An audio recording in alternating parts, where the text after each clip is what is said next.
Olá, seja bem-vindo ao programa Diversidade. Nós temos falado ao longo de vários anos de programa Diversidade aqui na TV Câmara de São Paulo, que é importantíssima a colaboração da sociedade, importantíssima a colaboração de cada um para fazer um bem-estar melhor para as pessoas com deficiência e, obviamente, extensivo à sociedade como um todo. E a gente gosta de exaltar, a gente gosta de parabenizar, a gente gosta de agradecer as pessoas que fazem um pouco mais do que o normal. Elas são pessoas ímpares na sociedade, são pessoas que vão além do que precisaria ser, pessoas que realmente arregaçam a manga e vão ajudar a sociedade de uma maneira geral. Nós vamos conversar hoje com a Cristina Heitzmann. Acertei? Isso. Tudo bem com você? Tudo bom. A Cristina é uma dessas pessoas que fundou a Associação Paradesportiva JR já faz alguns anos. Isso, 17 anos. 17 anos. E que tem por fim fazer esportivos, né? Isso. Eventos esportivos com os deficientes intelectuais. O treinamento esportivo para o deficiente intelectual. Nós temos 4 modalidades que a gente tem treinamentos constantes, que é a natação, a ginástica artística, a ginástica rítmica e o futebol. E aí a gente participa também de alguns campeonatos, que aí é de uma forma mais lúdica, mais participativa mesmo, do atletismo e do tênis de mesa. Mas como treinamento, como foco, né, da associação, são essas 4 modalidades. Então vamos lá. Nós vamos começar do começo, certo? Vamos. Coisa assim, diferente que eu falei, né? Coisa diferente que eu falei. Começar do começo. Por que nasceu a JR? Porque você falou, não tinha explicação, mas agora você vai ter que explicar. Bom, como técnica, né, eu via que eles tinham um potencial muito grande. Bom, peraí, técnica. Você é formada em educação física? Formada em educação física, Sim, sou técnica de ginástica artística e de natação. E eu percebia que eles tinham um potencial muito grande, o portador de deficiência intelectual, e pouquíssimos espaços para desenvolver tudo isso. E você participava de uma associação que atendia pessoas com deficiência? Dentro da associação que eu trabalhava, eles tinham esse treinamento, só que começaram a não ser tão valorizados, começaram até ser colocados a atingir um certo nível, então vai para o mercado de trabalho ou vai para a escola normal, e eles perderam esse apoio que eles tinham dentro do esporte. E aí muitos desses atletas que acabavam saindo dessa instituição estavam me procurando, pedindo que a gente continuasse com o treinamento. E aí, eu e meu marido, que é o presidente da associação, o Roberto, a gente acabou com o apoio de uma empresa, que inicialmente deu esse chute inicial aí pra gente, formando a associação. A ideia era trabalhar ali com 10 alunos, 11, 15 no máximo. Não era formar uma associação. Era dar apoio para esses meninos que estavam saindo no momento. Porque até o próprio dono dessa empresa, ele empregava um dos meninos e ele percebeu a mudança que esse menino teve depois que parou os treinamentos com a gente. Comportamento, inadequações que começaram a surgir, muita agitação que ele não tinha enquanto estava treinando. Então ele sugeriu para a gente que a gente voltasse a dar algum tipo de treino para ele. Foi aí que surgiu a ideia. Começamos para ter uma equipe pequena, de 10, 15 alunos no máximo, com a natação. Isso fazem 17 anos, só que a coisa cresceu bastante, foi bem rápido até. E aí nós estamos com as 4 modalidades, com quase 100 alunos em treinamento, todos com deficiência, algum tipo de deficiência intelectual. Mas você sabe que isso é uma coisa muito natural, viu, Cristina?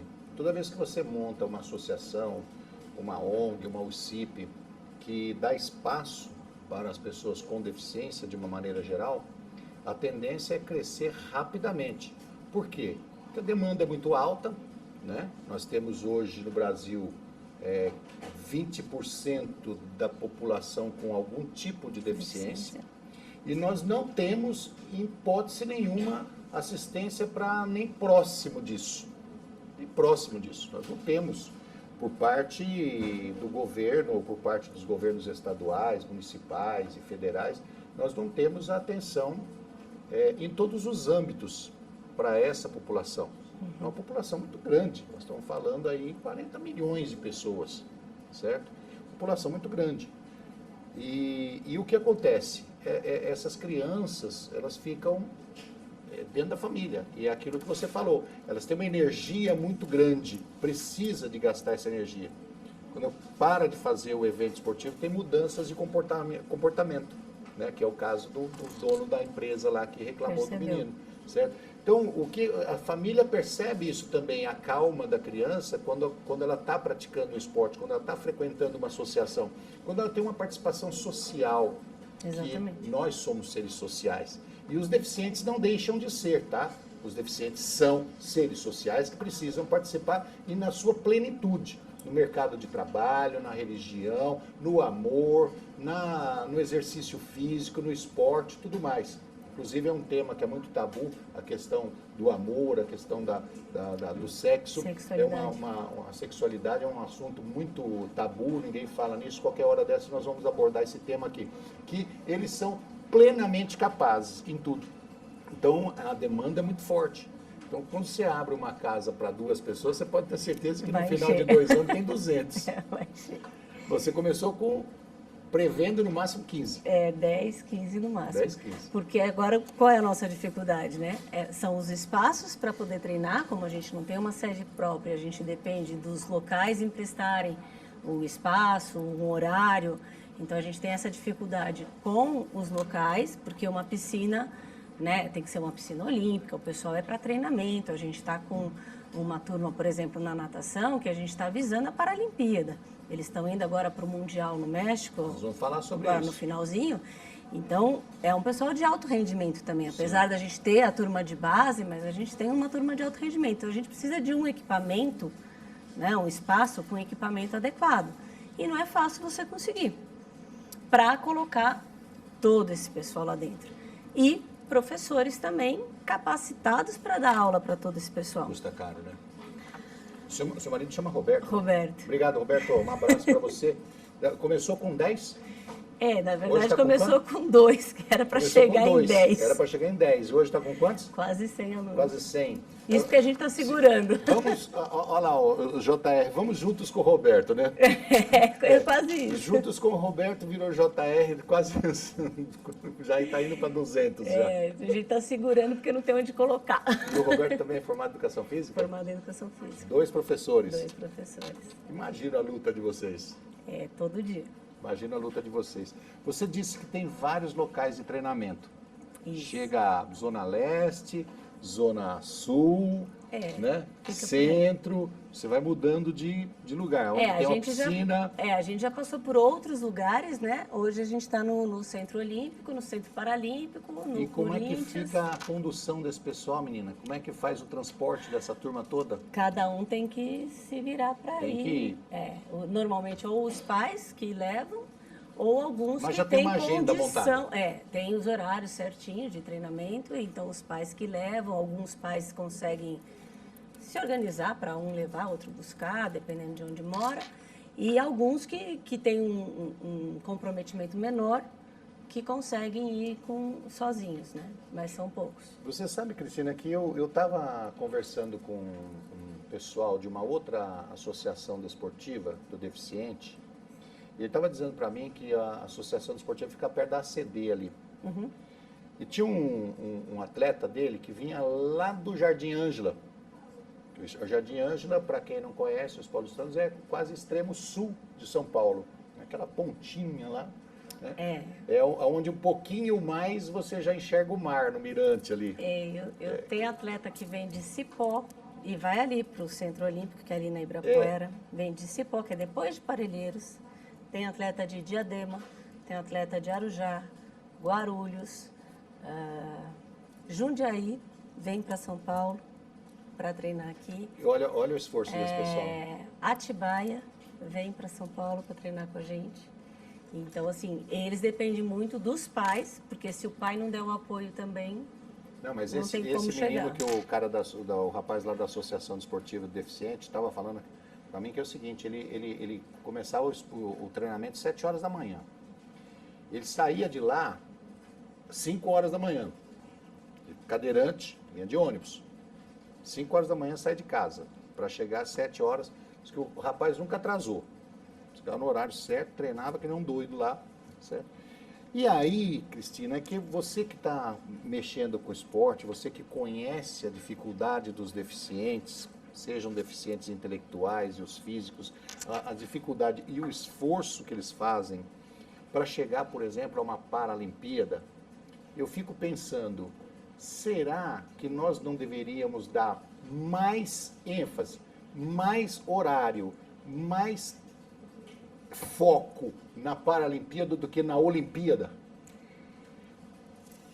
Puxa vida, Então, eu sou eu acho que suspeita, deveria né? tanto reverter esse negócio, sabe? A Olimpíada ser depois Eu sou suspeita. e a Paralimpíada ser o foco. Eu acho muito fantástico, né? Porque o esforço, a dedicação, o sangue que esses paratletas dão, não só brasileiros, não, do mundo inteiro, tá? É do mundo inteiro. Por isso que eu acho que deveria ser a Paralimpíada em primeiro lugar. O foco, a vontade que eles têm é tão grande que eu digo para você, quando abriu a Paralimpíada, a última que teve agora, que eles começaram a entrar, eu chorava que nem criança. E na Olimpíada, achei bonito, achei lindo, como é um espetáculo, maravilhoso. Mas a Paralimpíada, quando entram aquelas pessoas com deficiência, você sabendo o que eles fizeram nesses 4 anos para estar ali, O esforço que tem que ter, né?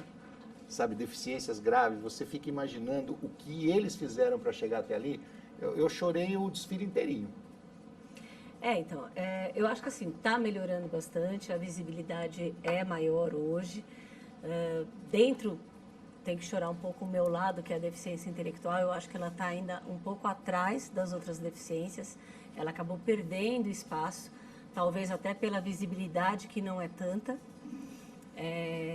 Nós ficamos afastados por um problema que houve na Espanha. A Espanha fraudou laudos intelectuais, colocou uma equipe normal para competir e com isso o deficiente intelectual ficou fora das Paralimpíadas até Londres.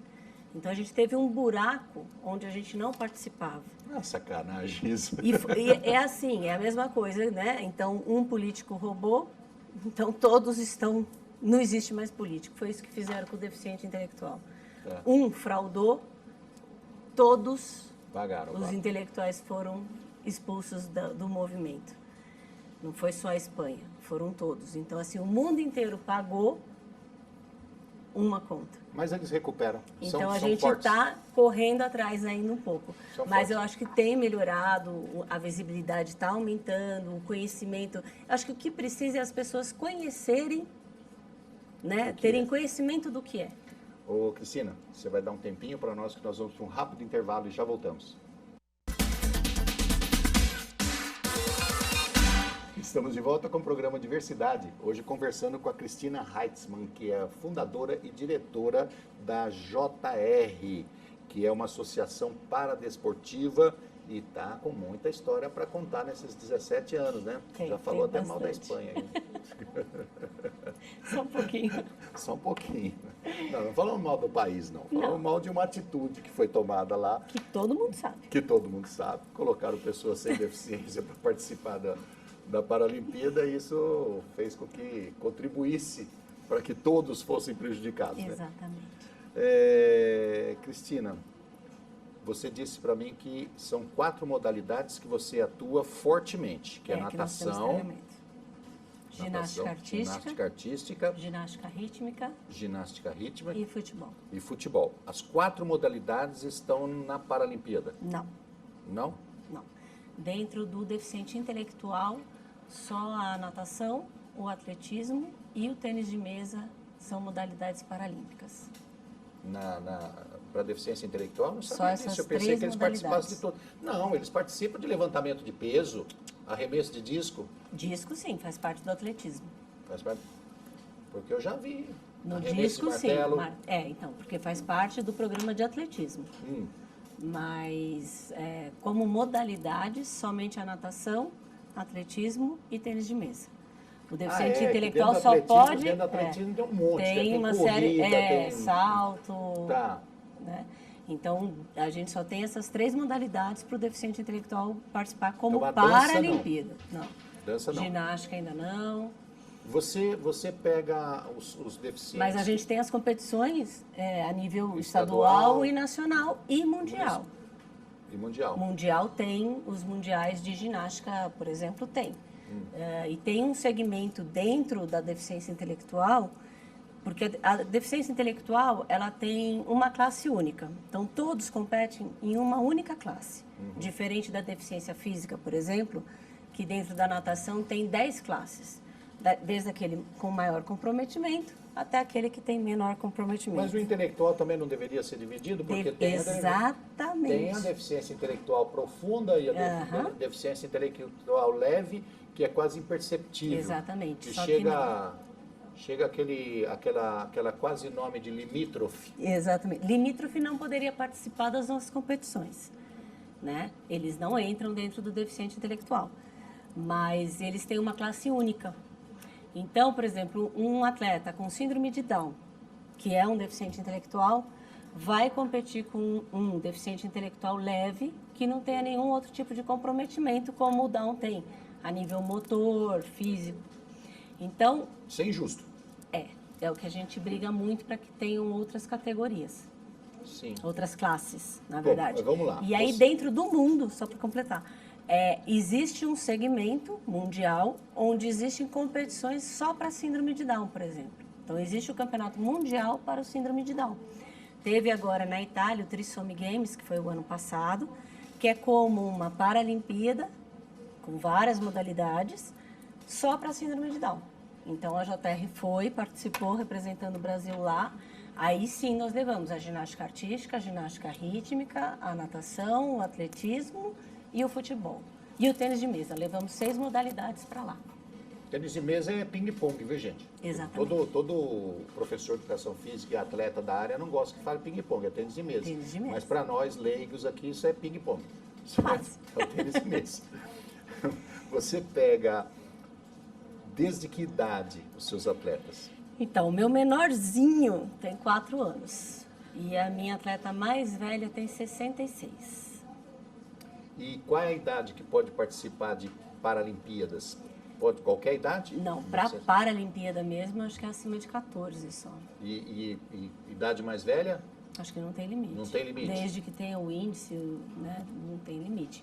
É que é difícil, né, que eles continuem, porque como não tem uma classificação etária, lógico, quando ele já está numa idade mais avançada, ele não vai ter o mesmo rendimento que um jovem que está chegando. Mas que maravilha, você pega uma deficiente intelectual com 64 anos. 66. 66 anos. Está nadando. Fazendo esporte, coisa que o pessoal com 25, 30 está criando barriga, sentado no sofá. É uma figura. Tomando cerveja. Olha que vergonha para vocês que não tem nenhuma deficiência, que está no domingão aí assistindo televisão, barriga para cima. 66 anos com deficiência intelectual fazendo natação. Faz. E não falta. E não falta. Não. E é atleta. É atleta. E vai para as competições, lógico, dentro do Que nível de dela, vida, né? vai e quer ganhar. Ela fica brava quando sai de lá sem medalha. Que exemplo de vida, né? Bom, aí você treina esse pessoal para... Você já está com gente aí com ranking, ou como é que chama? O índice. O índice para a Paralimpíada?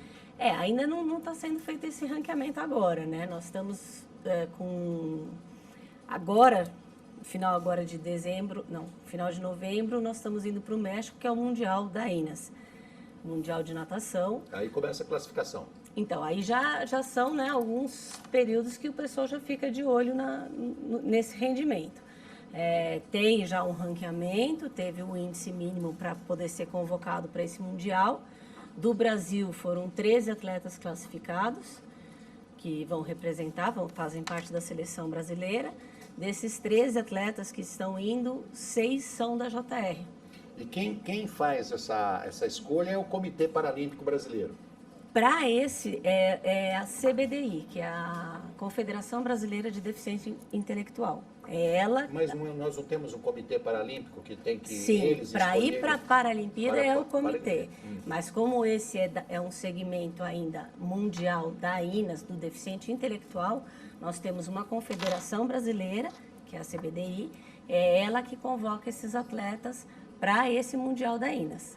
Mas aí, quando a pessoa vai para esse Mundial, o comitê já fica de olho Sim, neles, né? eles, Fala, opa, tem que eles já, visitar aquela associação sim, ali do Juntos com o Roberto. eles já acompanham, eles têm todos os resultados, esses resultados são homologados pelo IPC, pelo Comitê Paralímpico Internacional, então são resultados que vão para o comitê. É feito um relatório, é feito um... tudo certinho. E de lá já está tudo valendo, já está tudo sendo ranqueado. Que lindo. E a gente acha que a gente vai vir com um bom resultado de lá. Na natação? Na natação. Que bom. E fala uma coisa para mim, menina, custa caro isso, né? Levar o pessoal para treinar, você tem que dedicar um tempo seu enorme. Eu praticamente dou treino semana todos toda, os dias, de né? segunda a sábado. Segunda a sábado. O seu marido também tem que dedicar um grande tempo para isso. Tem viagens internacionais. E aí, quem é que está bancando isso? É para responder, não? A gente tem um apoiador dentro da natação, lógico que não cobra esses custos, e a associação ela funciona com a contribuição voluntária dos pais. Então, quem pode contribuir com alguma coisa, não podemos falar paga. com o Steve Jobs, não? Pode, se ele responder. Lá nos Estados Unidos, esses caras que fundaram essas grandes empresas de TI, todos eles têm uma atuação fortíssima em solidariedade, bem-estar social, em associações de filantropia e tudo mais, né? Então, hoje a gente está assim, a gente tem a CESVESP, que apoia a gente na natação já faz alguns anos. Esse ano a gente conseguiu um apoio também da Magnus para o futebol. E agora conseguimos um contrato com uma clínica que chama Segunda Geração, que também vai dar também um pequeno apoio para a gente. Com essas ajudas, a gente vai se virando. E a associação funciona com a contribuição voluntária dos pais. Aquele que pode contribuir, contribui. Aquele que não pode pagar, treina do mesmo jeito. Então, mas bem voluntário mesmo. Então vamos fazer uma chamada já. Olha, se você tem algum filho que pratica esporte com deficiência intelectual, ele quer fazer alguma coisa, você percebe que ele tem uma vontade enorme, que ele tem potencial para isso, ou não, né? Pode entrar em contato com a Associação Paradesportiva JR pelo telefone 950857771 ou no Facebook, né? facebook.com/Associação Paradesportiva JRSP. É tudo grande, mas o nome é enorme, né? É que a associação é grande. O nome é enorme, está escrito aí embaixo. Associação Paradesportiva JRSP. Ou se você quiser fazer uma contribuição.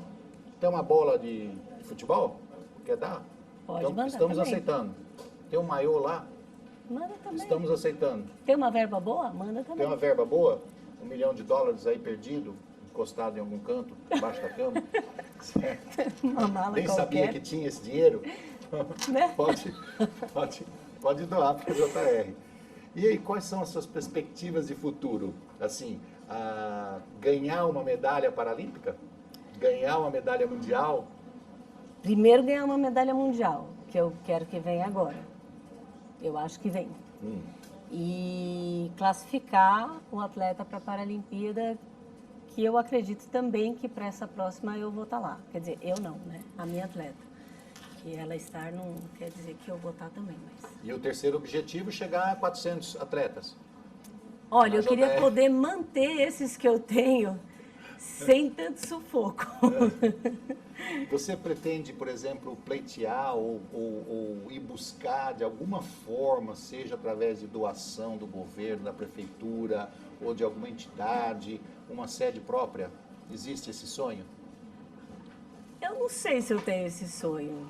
Eu penso mais em ter eles do que ter a sede, porque talvez a sede me traga um pouco de trabalho aí, né? De manter, preocupação de manter esse espaço. Então, eu me preocupo em manter os meus alunos. Não sei aonde, mas manter esses alunos. Então, assim, eu tenho o sonho, por exemplo, de o ano que vem ter o Mundial de Natação para Síndrome de Down no Canadá. Eu quero estar levando eles lá, eu quero estar com a minha equipe lá. Depois tem o Trissome Games, que é no próximo ano, em 2019. Quero estar com eles lá também. E aí depois ir aos poucos, mas eu quero estar com essa minha turma forte ainda. Sabe que eu tô gostando de ouvir você, porque é o seguinte, eu não tenho sede própria, eu não tenho... Onde que eu guardo meu material? Ela Tá no meu carro. Do material esportivo Na minha casa. dos 200 atletas. Tá no carro, tá no quarto lá Meu sogro. do sogro, tá espalhado na sala de casa. E aí tem gente que chega e fala assim, eu não ajudo porque eu não tenho condição de ajudar, eu não ajudo porque eu não tenho uma casa para montar, eu não ajudo porque eu não tenho 50 mil metros quadrados para construir um prédio. Não, você ajuda a hora que você quiser, com o que você tem dentro do coração, dentro da sua inteligência, dentro da sua capacidade e dentro da sua vontade de doar. Então você ajuda assim, você não ajuda com terreno de 5 mil metros, você não ajuda com prédio de 20 andares, você não ajuda com, com um campo de futebol montado, com o Pacaembu sendo seu, não ajuda assim não, você ajuda com vontade, você ajuda com desprendimento material. Tem que ir lá e trabalhar. Tem que ser assim. E é assim que você faz, né? É. Obrigado, Cristina Heitzmann. Obrigada. Obrigado por você estar aqui conosco. Obrigado a você de casa que esteve conosco no programa Diversidade. Pensa um pouquinho no que nós falamos no todo do programa. Um abraço, até a próxima semana.